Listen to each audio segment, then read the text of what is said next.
मैं तो मुल्ला से केवल इतना पर कह रहा था कि जरा ऊंची आवाज में अजान दे।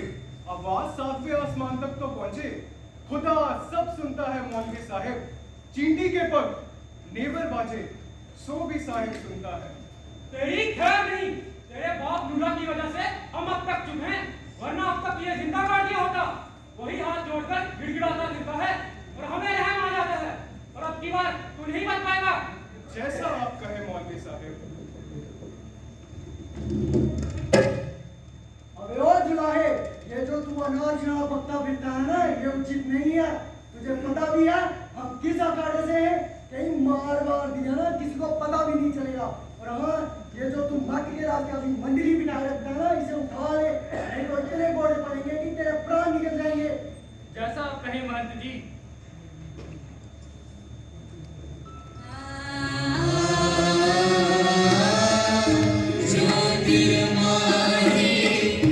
डूबने लगा है, एक और दिन उतरने लगा है। माँ भी यही समझती है कि मैं लोगों को परेशान करता फिरता हूं। माँ को मेरी पीठ पर बड़े कोड़ों के निशान तो नजर आते हैं, पर मेरे दिल में जो दर्द है वो कोई देख नहीं पाता है। सब समझते हैं कि मैं आवारा हूं, लोगों से उलझता फिरता हूं। ए मालिक, आखिर मेरी ये भटकन भला कब खत्म होगी? क्या वापस बनों में चला जाऊं? मालिक, मुझे इस अंधेरे में रोशनी की लो चाहिए मालिक। हर वक्त मेरे मन में एक ही सवाल उठते रहता है मालिक कि आखिर अगर ये सब झूठ है तो फिर सत्य क्या है मालिक? आखिर मैं भी तो तेरा बंदा हूं मालिक।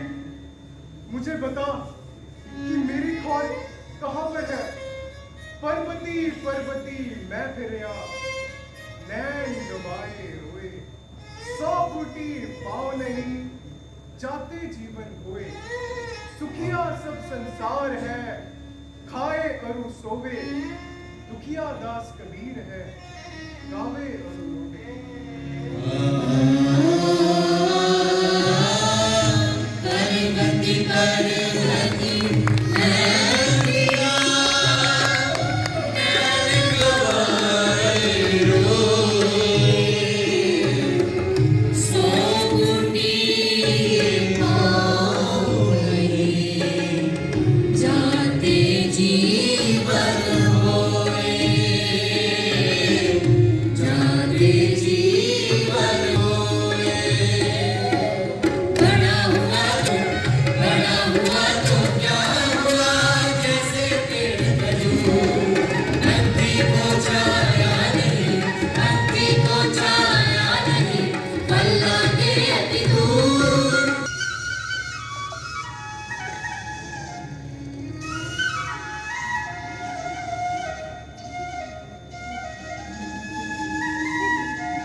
तुझे ब्याह कर लाया भी तो कहा, इस जले हुए झोपड़े में या पास ओसारे में मेरी खड्डी हुआ करती थी और पीछे मेरे बापू की खड्डी थी।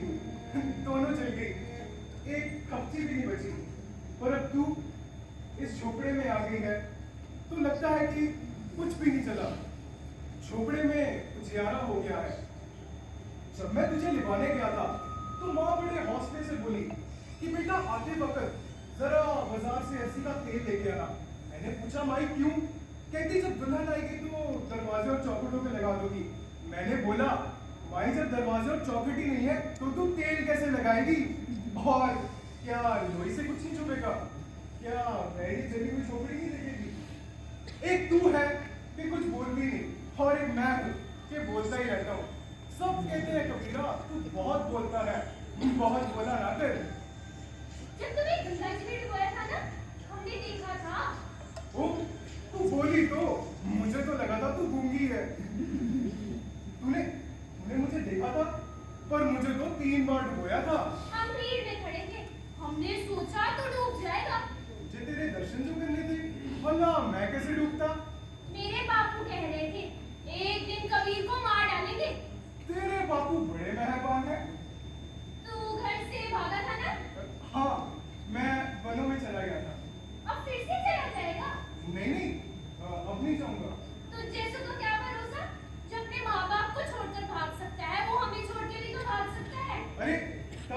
बेचैन था, अंधेरे में भटक गया था। पर अब मुझे यकीन हो गया है कि घर पे रह के ही सच्ची भक्ति हो सकती है।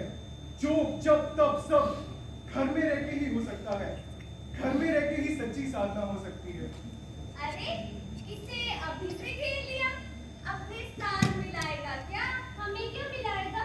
हम ना जाने ना समझे, इसकी बातें तो हमारे पर ले नहीं पड़ती। इसे घर में रोक के रखेगी, तब देखूंगी तेरे जादू का प्रभाव। क्यों? ये कोई ढोंढ है जिसे घर में बांध के रखूंगी? चंगा भला मानुस है। मेरा मतलब है कि इसकी देखभाल अब तुझे करनी है, हमारे बस की तो ना रही। मरद देखभाल करते ही लुकाई, हम इसकी देखभाल करेंगे, ये हमारी देखभाल करेगा। ये तुझे खूब काबू में रखेगी कबीरे। तू हमें चलाता फिरता था ना, पर इसके आगे तेरी दाल नहीं गलेगी। दुल्हन, इसकी गृहस्थी हमने बसा दी, हमारी मनसा पूरी हुई। पर हम तुम्हें लाए भी तो कहाँ? क्यों? इस घर को क्या हुआ है? ना दीवार, ना आंगन, ना खाट खटोला, घर जल जो गया था, कुछ बचता थोड़ी ही। तुम साधु हो क्या? भला मैं तुम्हें साधु नजर आता हूँ? लगते तो जुलाहे हो, पर हम क्या जाने, साधु होते तो ब्याह कर थोड़ी ही लाते। मैं जुलाहा ही हूँ। जुलाहे हो तो ऐसी बातें क्यों करते फिरते हो? क्या पोती पतरा बांधते हो? नहीं तो? बबूल देते हो, टोना डंडा करते हो, भूत प्रेत भगाते हो? अरे बाप रे, नहीं। तो फिर ज्योतिषी हो क्या? जनपत्री बांधते हो? ये भी नहीं। तो फिर लोग लुगाई क्या कहते हैं? हमने सुना है तुम कहीं आसन लगाते हो। आसन नहीं लगाते, सत्संग करते हैं। सत्संग? ये सत्संग क्या होता है? ले चलूंगा तुम्हें भी किसी दिन। हम लोगों की मंडली जाके सुबह बैठक लगाती है। भला हमारा वहाँ क्या काम? पर्दों में हम क्यों जाएं? तुम वहाँ पर करते क्या हो? भगवान का नाम लेते हैं। वही हम कहे साधु हो, अब समझी। नहीं नहीं, हम साधु नहीं है। साधु होते तो ब्याह क्यों करते? नहीं, हम सोचे साधु होते तो ब्याह कर थोड़ी ही लाते। अच्छा, अब समझी।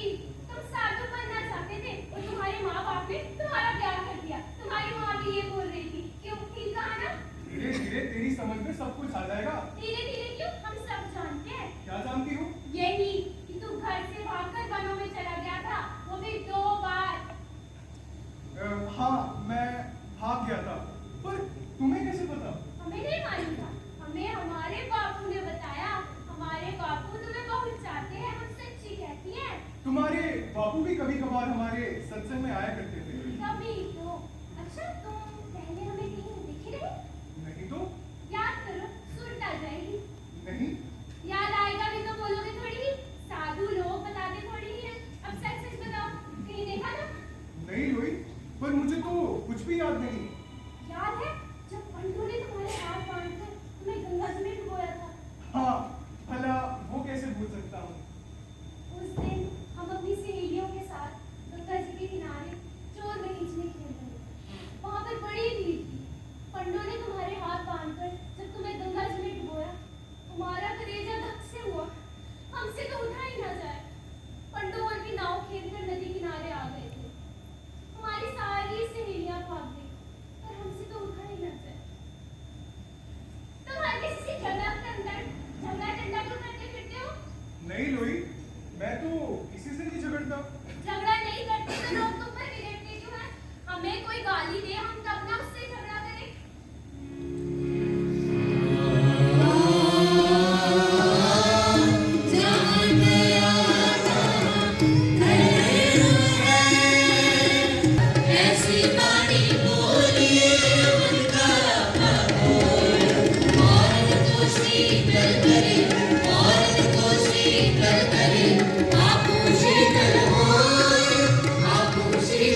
मैं क्या करूं?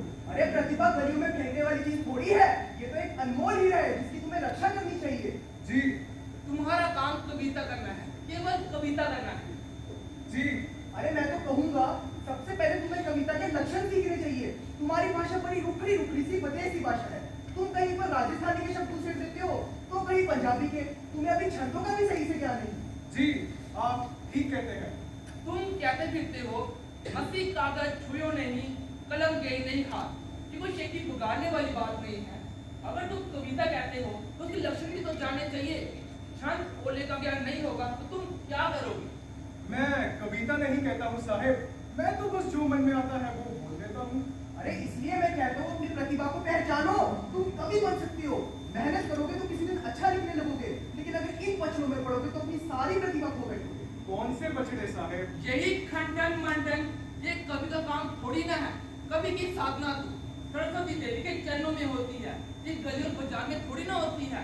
कवि के कानों में तो स्वर्ग की अप्सराओं की घुंघरू बजती है। कबीरदास वाह, देखो कवि, मैं कवि तो नहीं पर एक कवि का दिल मैंने भी पाया है, इसलिए मैं तुम्हारी बहुत कदर करता हूँ। जी तुम कहते फिरते हो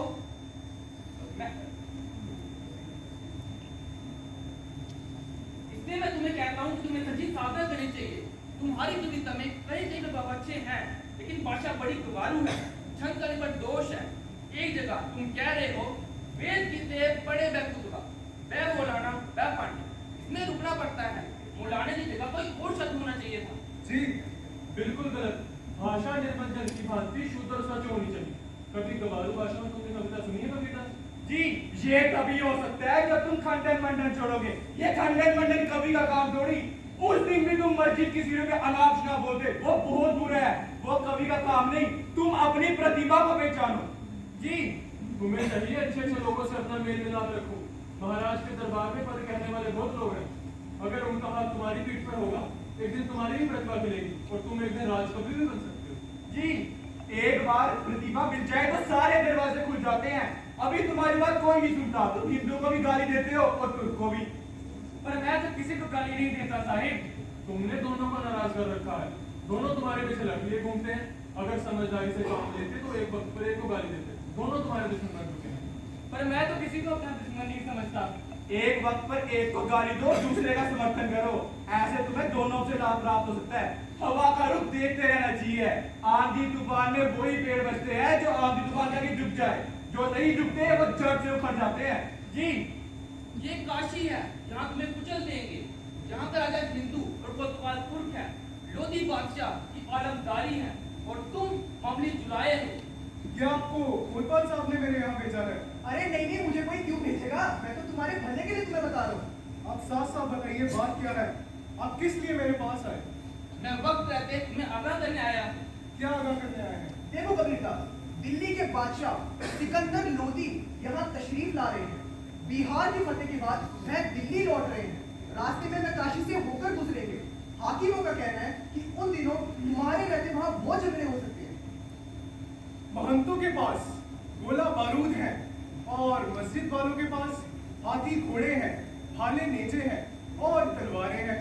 और मेरे पास तो मेरा एक छोटा सा इकतारा है साहेब। तो मेरे रहते झगड़ा किस बात का? बादशाह सलामत में यहाँ रहते तो अपने सत्संग लाना बंद कर दो। सत्संग तो लगेगा साहेब। सोच लो, मुल्ला पंडे को नाराज करना अलग बात है और बादशाह सलामत को नाराज करना अलग बात। हम तो ठहरे पागल, हम तो अनाप शनाप बकते रहेंगे। तुम इतने बड़े नहीं हुए, तुम अपनी तौफीक पहचानो। मैं तुम्हारी मदद करना चाहता हूँ। अभी भी वक्त है, समझ जाओ तुम्हारी हैसियत ही क्या है। सत्संग तो लगेगा साहेब। सोच लो, हमने जो कहना था कह दिया। कबीरा खड़ा बाजार में लिए लुकाटी हाथ, जो घर भूखे अपना चले हमारे साथ।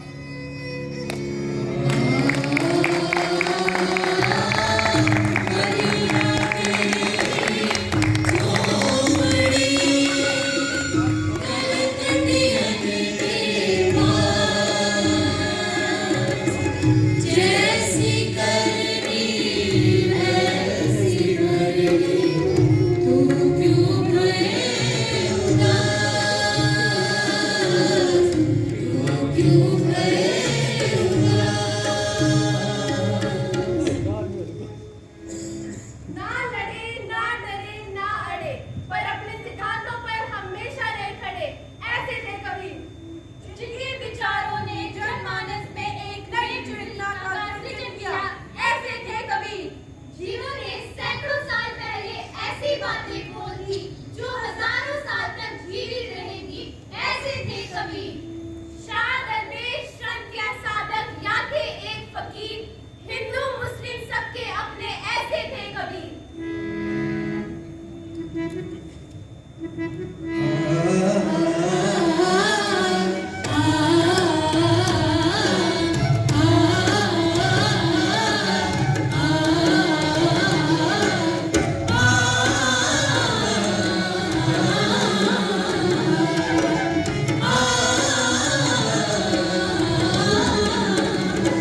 can.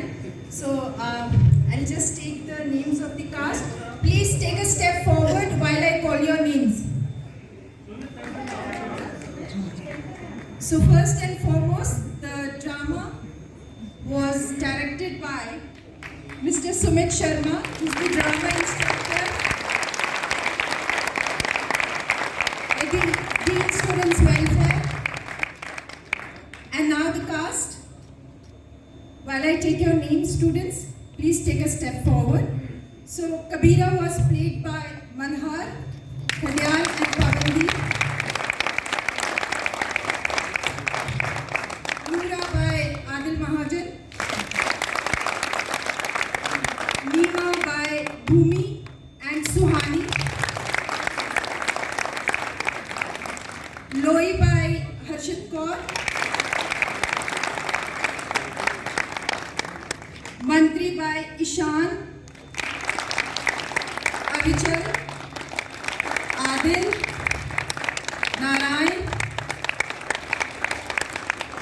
Maulvi by Shubham Sharma, Mahant by Manjot Singh,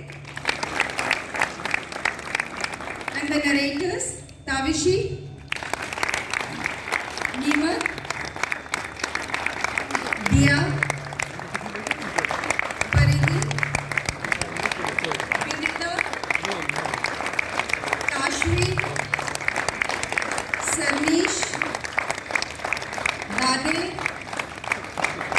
Sajid and Gaurav.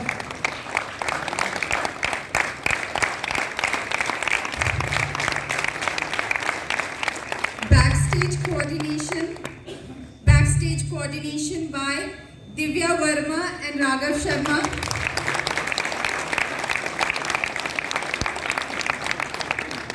And now the music and lead singer Shri Suraj Singh Ji.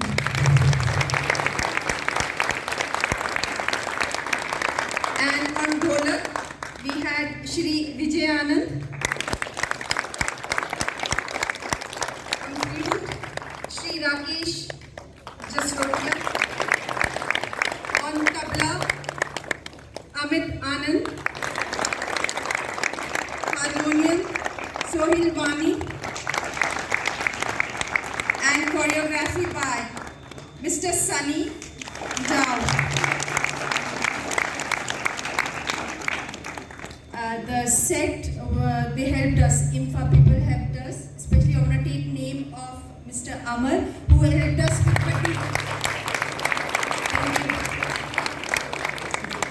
the makeup was done by Shamid Amir.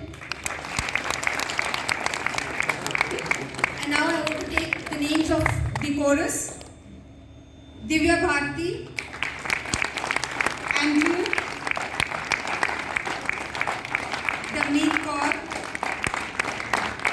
Apna Kumari, Dheeraj Kumar,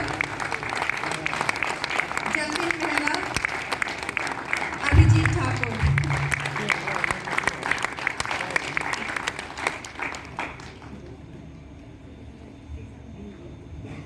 Professor Dinesh Singh, would you like to say something? Few words. दर्शक के बाद कुछ ना ही बोले तो बेहतर है।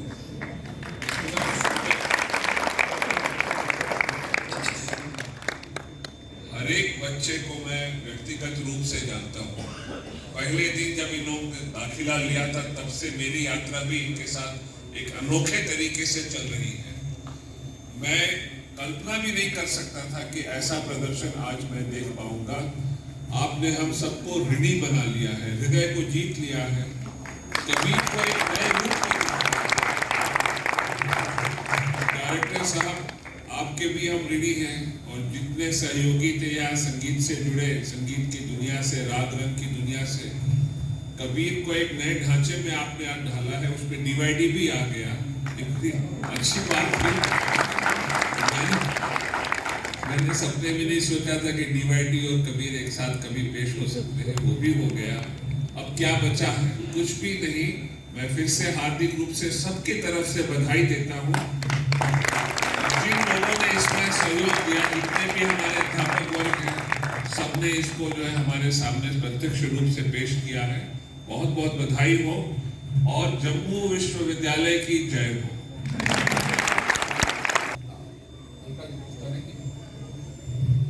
Sir, Dinesh sir, VC sir, and all the mentors are requested to please come on the dais and have a picture, a group picture. This is probably our first major project getting completed in such a grand manner. Thank you. इसके पहले आप लोग जाएंगे नहीं, जितने बच्चे हैं और इनके पेरेंट्स, उनको हम डिनर पे इनवाइट कर रहे हैं आज 8 बजे। Please join us.